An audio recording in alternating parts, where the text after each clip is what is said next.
విశ్వామిత్రుడు మొదట ఒక రాజు. అతని పేరు కౌశికుడు. ఆయన కౌశిక మహారాజ్యానికి చాలా పెద్ద రాజ్యం అన్నమాట. ఆ రాజ్యానికి ఆయన రాజు. అందుకే అతనికి కౌశికుడు అని పేరు వచ్చింది. ఈ కౌశికుడు ఏం చేస్తాడు, తన వేలాది మంది సైన్యాన్ని వెంట పెట్టుకుని అడవులకి వేటలకు వెళ్తారు. రాజులకి ఇంకేం పని ఉండదండి, యుద్ధానికైనా వెళ్తారు, వేటలకైనా వెళ్తారు. వేటకు వెళ్ళి అలసిపోతాడు అనమాట. అలసిపోయేసరికి ఇంకా చాలా ఎండగా ఉంటుంది అనమాట. ఇంకా దప్పిక వేస్తుంది, ఆకలి వేస్తుంది, ఇంకా చాలా ఎండగా ఉండేసరికి బాగా అలసిపోతాడు. సరే దరిదాపులు ఏదైనా ఉందా అనుకుంటే ఒక చిన్న ఆశ్రమం ఉంటుంది, చాలా చిన్న ఆశ్రమం. అక్కడికి వెళ్ళగానే బయట అంత ఎండ తీవ్రత కూడా అక్కడికి వెళ్ళగానే చాలా చల్లగా హాయిగా అనిపిస్తుంది అనమాట అతనికి. ఎంత విశేషమో ఈ ఆశ్రమానికి అనుకుంటాడు. సరే అని చెప్పి లోపలికి వెళ్తాడు. లోపలికి వెళ్ళేసరికి వశిష్ఠ ముని నవ్వుతూ పలకరించి అందరినీ సాదరంగా పలకరిస్తారనమాట. పలకరించి అందరినీ ఆతిథ్యానికి పిలుస్తారు. ఇదేమో ఇంత చిన్న ఆశ్రమం, మీరు ఇంతమందికి ఎలా ఆతిథ్యం ఇవ్వగలరని కౌశికుడు అంటాడు. కౌశికుడు తర్వాత విశ్వామిత్రుడు అయ్యాడు. మొదట కౌశికుడే కదండి. ఆ తర్వాత అడిగేసరికి ఇంకా సరే అని చెప్పేసి వశిష్ఠుడు అంటారు, నా దగ్గర ఒక ఆవు చూపిస్తాడు అనమాట. ఇది మామూలు ఆవు కాదు, ఇది ఒక దివ్యమైన ఆవు. దీని పేరు కామధేనువు.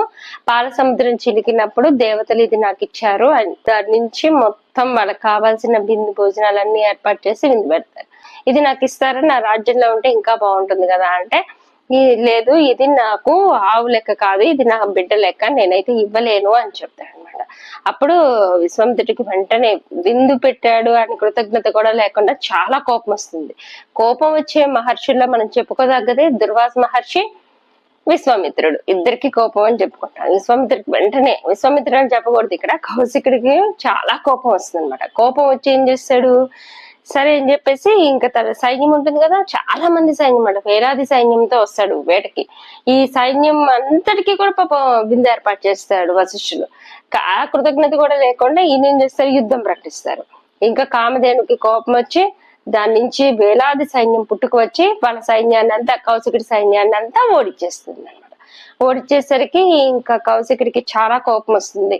ఈ రాజబలంతో కాదు, ఇది వశిష్ఠుడు అని కొట్టాలి అని చెప్పేసి ఆయన మీద కోపంతో ఫస్ట్ తపస్సు ప్రారంభిస్తాడు అనమాట. అలాగే తపస్సు చేస్తాడు, దివ్యాస్త్రాలు తీసుకుంటాడు. ఆ దివ్యాస్త్రాన్ని తీసుకొని వస్తాడు అనమాట. కృష్ణుల వారి దగ్గర ఒక ఇది ఉంటుంది, దండం. ఇంకా బ్రహ్మమైన దండాన్ని విసిరేస్తాడు అనమాట. విసిరేసరికి అది ఒక్కటి సరిపోతుంది ఆయన సంపాదించిన దివ్యాస్త్రాలన్నిటికీ వెనక్కి పంపడానికి. అప్పుడు తన తప్పు తెలుసుకుంటాడు. వశిష్ఠుల వారిని దగ్గర నుంచి వెళ్ళిపోయి ఇంకా తపస్సు, ఈ రాజ్యము ఇది కాదు, ఈ రాజ్యాన్ని వదిలేసి నేను తపస్సు చేసుకుంటాను, అప్పుడే నాకు హాయిగా ఉంది. ఏమో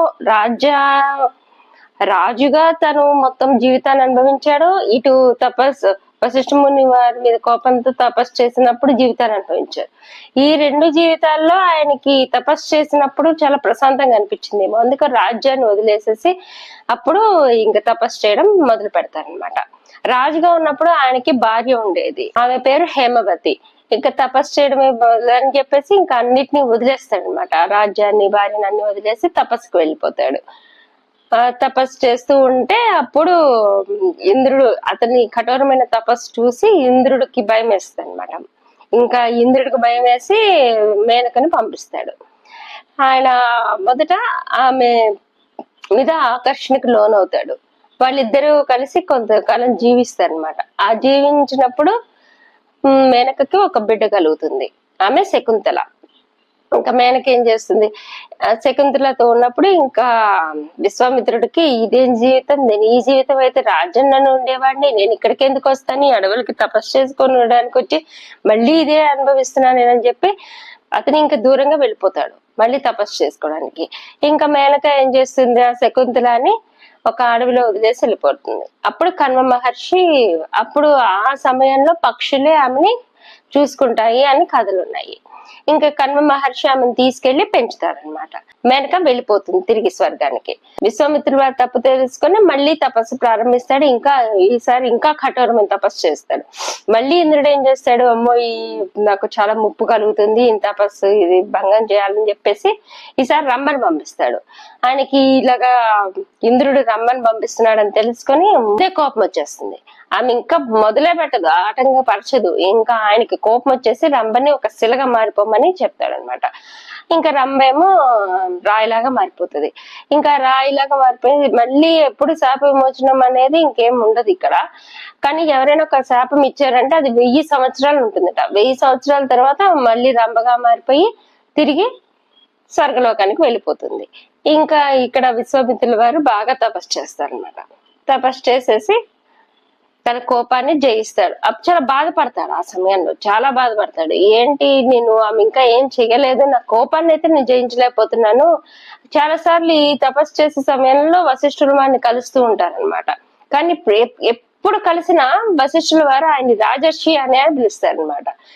నువ్వు కోపాన్ని జయించలేదు, నువ్వు ఇంకా శాంతం తపస్సులోనికి రాలేదు అని చెప్పేసి వరకు కోపాన్ని త్యజించవో అప్పటి వరకు నువ్వు రాజర్షి అని చెప్తాడు. అప్పుడు ఇంకా ఎంత తపస్సు చేసినా కూడా ఇంకా అలాగే రాజర్షి అనిపించుకుంటాడు. చివరికి ఇంకా మిగతా మహర్షి అనిపించుకోవాలని, నెక్స్ట్ వచ్చేసి ఇంకా మిగతా కోరికలన్నీ వదిలేసేసి ఈసారి మనశ్శాంతి కోసం దేవుడికి దగ్గర అవ్వడం కోసం మాత్రమే తపస్సు చేస్తాడు. అప్పుడు మళ్ళీ కొద్ది కాలానికి వశిష్ఠుల వారిని కలిస్తే అప్పుడు మహర్షి అని పిలుస్తారు అనమాట. మహర్షి అని పిలిచేసరికి విశ్వామిత్రులకి చాలా సంతోషం. వశిష్ఠుల వారికి వచ్చేసరికి ఆయన జన్మంకి వచ్చేసరికి 2 కథలు ఉన్నాయి. మిత్రుడు వరుణుడు ఊర్వశిని చేసి ఒక విధమైన ఆకర్షణకు లోనవుతారు. అప్పుడు విడుదలైన దివ్య తేజస్సును ఒక కుండలో భద్రపరుస్తారు. ఆ కుండలో నుంచే అగస్త్యుడు వశిష్ఠుల వారు పుట్టారని ఒక కథ. అందుకే అగస్త్యుల వారిని కుంభసంభవుడు అని కూడా అంటారు. వశిష్ఠుల వారి దగ్గరికి వచ్చేసరికి ఆయన బ్రహ్మ మానస పుత్రుడు అని కూడా చెప్తారు. వశిష్ఠుల వారి గురించి చెప్పాలంటే సప్త ఋషుల్లో ఒకరు, ఇక్ష్వాకుల వంశ రాజగురువు. రాముడు కూడా శ్రీరామచంద్రమూర్తికి కూడా ఆయనే గురువు. చివరికి విశ్వామిత్రుడు కోపాన్ని జయిస్తాడే కదండి. అంటే పుట్టుకతో కాదు, ప్రయత్నించినప్పుడు మానవుడు విజయవంతం చెందుతాడు.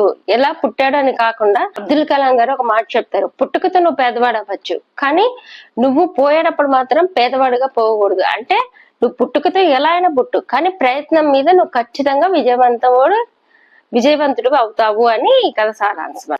గాయత్రి మంత్రం ఋగ్వేదంలో ఉంది. ఈ గాయత్రి మంత్రాన్ని చెప్పింది కూడా ఆయనే.